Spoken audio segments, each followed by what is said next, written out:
Hello mga ka-shepoy, I'm back for another food trip adventure tayo. So, home cook muna ulit tayo, no? Backyard cooking tayo. So, lulutuin ko naman ay yung Filipino favorite na ulam. So, ito yung version ko o take ko ng sinigang na baboy. So, magsisinigang naman tayo ngayon, no? So, stay tuned! So, ito lang yung simpleng ingredients, no? Kamatis, sibuyas, kangkong, talong, tapos ito yung sinigang mix, no? Tapos may pinalambot na akong boyba, no? Inano na rin sa kamatis. So tara, luto tayo. So nagpainit na ako ng kawali mga ka-shepoy, no? So ulitin ko, ito yung version ko. So yung iba hindi na ginagawa to. So ito muna, no. Piprituhin ko yung talong. Yung iba hindi naman ginagawa to. So sabi ko nga, ito yung take ko sa version, no. Version ko ng sinigang na baboy. Ayan. So hinugasan na yan at nilinis na. Tsaka yung kamay ko po, naghugas po ako ng aking kamay. Baka sabihin nyo na Max na Mr. Nobody. Shout out kay Mr. Nobody. So ayan, so siya na maingay at mga gutom na yung mga pets, pati si Kokoro. Naghahanap na ng pagkain si Kokoro.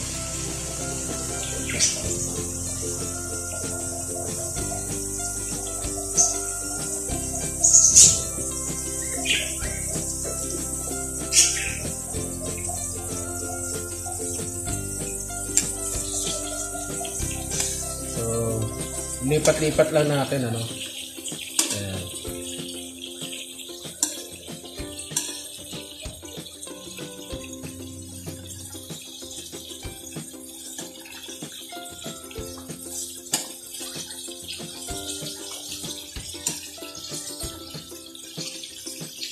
So lilipat lang natin. Di mamaya ibabalik din natin ulit para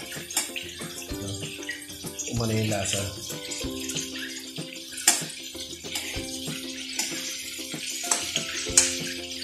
Kasi yung tita ko ayaw ng maraming preservative. Ayan, konti lang yan. Isang takip lang para magkaroon ng lasa yung talong. So wait lang mga ka-shepoy. So ayun yung talong, no, pinababrown ko lang. Pero hindi naman ng susulugin, no? Siyempre parang magiging crispy lang siya, no? So mamaya hangon ko na tumakas ito. So ayan guys, so luto na yung talong, tinango ko na. Ngayon magigisa tayo, no.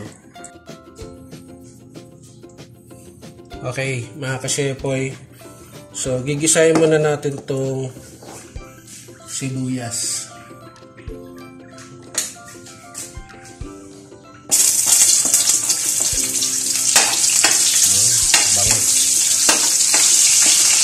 Yung pa rin yan, no, sa pag pinagprituhan ng talong para malasa na rin. Tapos sabay na rin natin yung kamatis. Bago.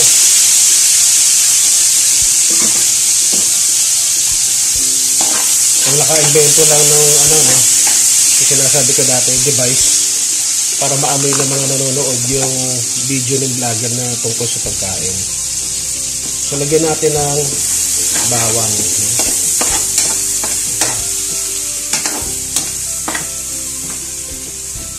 Bango. Linis muna tayo dito. Ayan.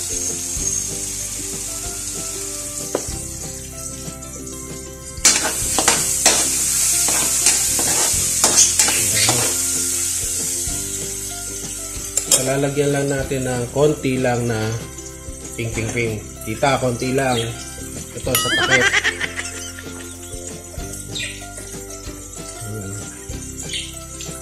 Magic sarap. Baka naman. Ngayon mo, baka redig sa ano. Ma-sponsoran tayo, no?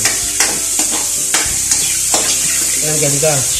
So, luluto na yung ano, no? Yung kamatis. Maganda kasi lutong-luto eh, para lumabas yung lasa ng kamatis. Siyempre, hindi basta mapapanis pag lutong-luto yung kamatis. Kasi masarap din kasi yung kamatis eh. Nagbibigay din ng lasa eh. At saka kulay. Bango. So ngayon, kasama natin itong mga baboy ito, no?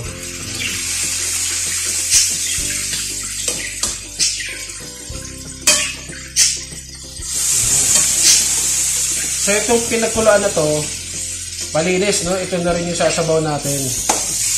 Kasi pinaano ko sa katulong namin, pinalambot yan. Tapos yung unang kulo, tinapon, no? Tapos hinugasan niya uli. Tapos saka niya, yun nga, ito may rekado na.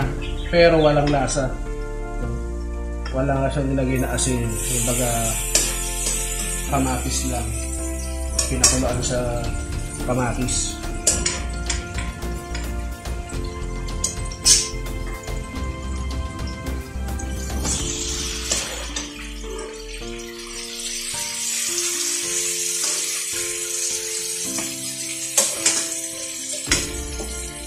Mamaya gagamitin natin yung pinagpakuluan.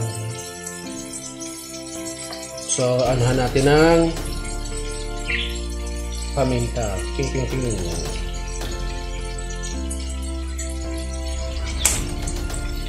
Tapos, konting asin lang. No? Konting asin.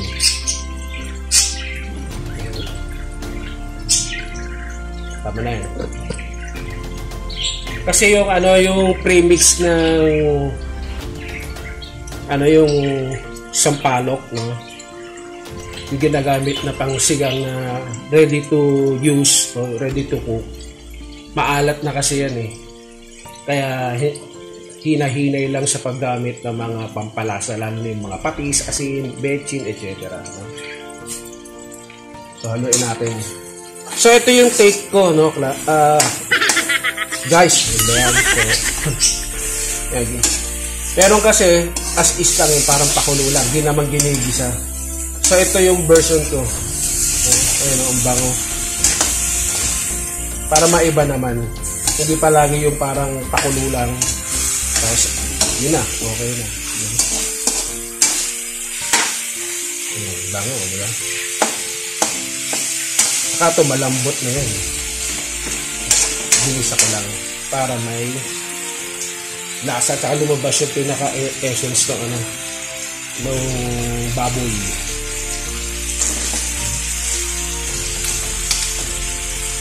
Kala mo pwedeng ginagoongan ganito, no? Pwede rin. Pakita ko sa inyo mga kasepo yun. Ayan. Ay, tuloy.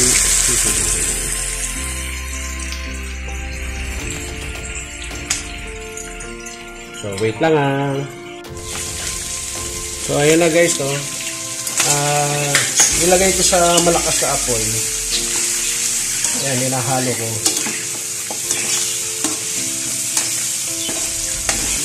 Para medyo mag-brown siya. Talagang ma-incorporate yung mga ingredients. Tapos, lagyan natin ng tubig. Konti lang muna. Ayan. Para mabiglaze. Yung nasa ilalim. Hindi masunog. Hindi dumikit. Tapos, ilalagay na natin yung pinagpakuluan. So, malinis to ulitin ko. Yung unang, yung madumi, yung may scum, tinapon. So, ito yung may kamatis. Yung sarap. Tignan nyo. Diba? Sarap. Dami kamatis. So, papakuluin ko lang to ha. Ang tabi lang mga ka-shepoys. Okay, so tinikman ko siya, medyo matabang.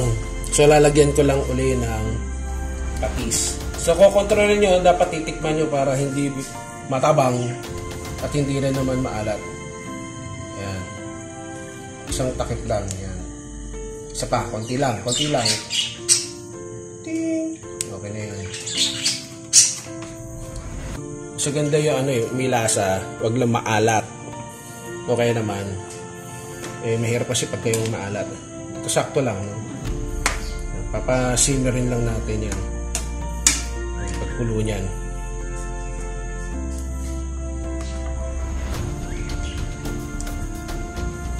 So, ano nga lang, no? Mga ka-shepoy, walang sili. Akala ko bumili yung katulong namin ng siling haba. Wala akong makita. Sarap sana kung merong... meron! Wow! Very good. Okay. Plus 5 ko sa akin. Kuya Mar. May shout out. No? So, ayan. Nasa labas siya, no? At iginala niya ang aming mga pets na dog. Ayan, no? So, nilagay ko na yung sili. Kayaan lang natin yan. Ang pagana yan. Ayan, kumukulo-kulo na. Ito sa inyo. Ayan, no? Akala mo, papaitan. Sinigang kuya lang. So yan, pag kumukulo na, lagay na natin yung sinigang mix. Ayan. Ito kasi yung ang buhay. Pag walang sinigang mix, magiging nilagang baboy yan. Dahil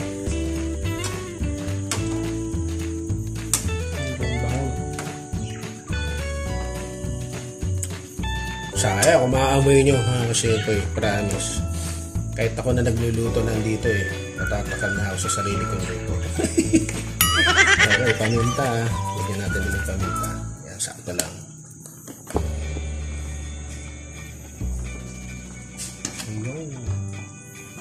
So, titikman ko ha mga ka-shepoy.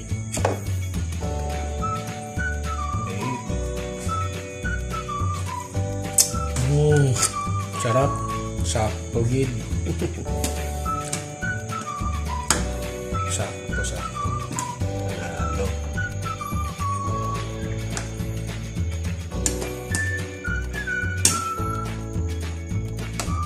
Ang sarap. Lagyan na natin yung kangkong, no? Siguro mga ilang minuto okay na to.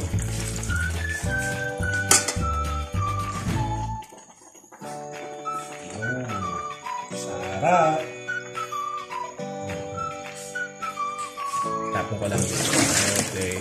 Sarap.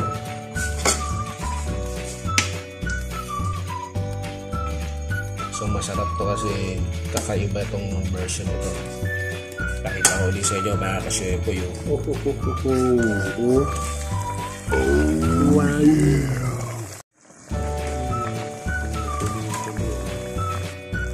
So ayan na, hinalo ko na.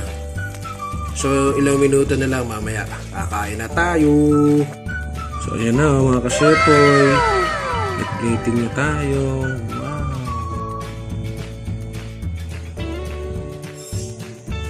Okay guys, so tapos na ako magluto, no?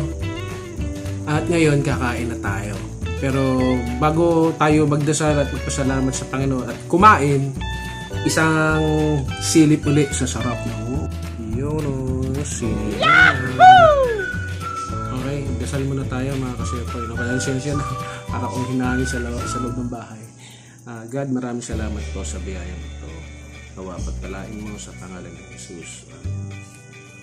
Okay. So gumawa ako ng sausaw, kinuha kay CD, tapos nagyan ako ng patis. Tara, kain na tayo. Yan. Ito, mga ka-shepoy. So, sabaw muna. First higop ng sabaw. Harap. Ayos. Tikim tayo nitong So, pasensya na, maingay na naman. Ito, talong. Yung pinirito ko na talong. No? Tikman natin. Masarap. Sarap. First bite. Tapos ito, kuha tayo ng laki. Ang laki guys. Ito, baboy oh.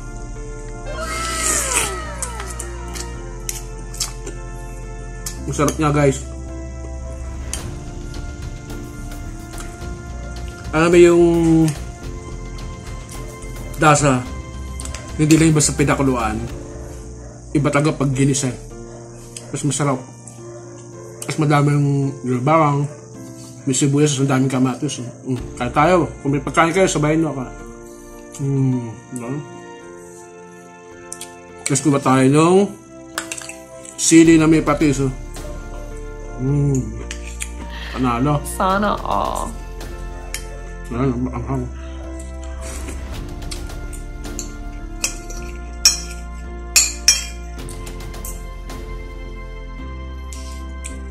So, try nyo yung gano'n, no? Hindi na basta pinakukuluan. Ginigisa. Tapos ito, kangkong. Panalo. Sarap. Iba kaysa doon sa normal na o conventional. Ito.